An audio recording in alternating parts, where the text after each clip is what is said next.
ទីកូនឧបទីក៏ពិសេសដែរហាអានេះអត់មានលឺកោបទេលឺតែ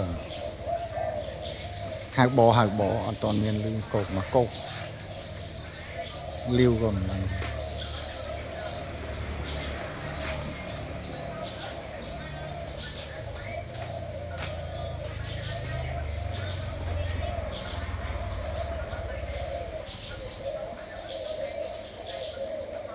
ใส่กันเรียว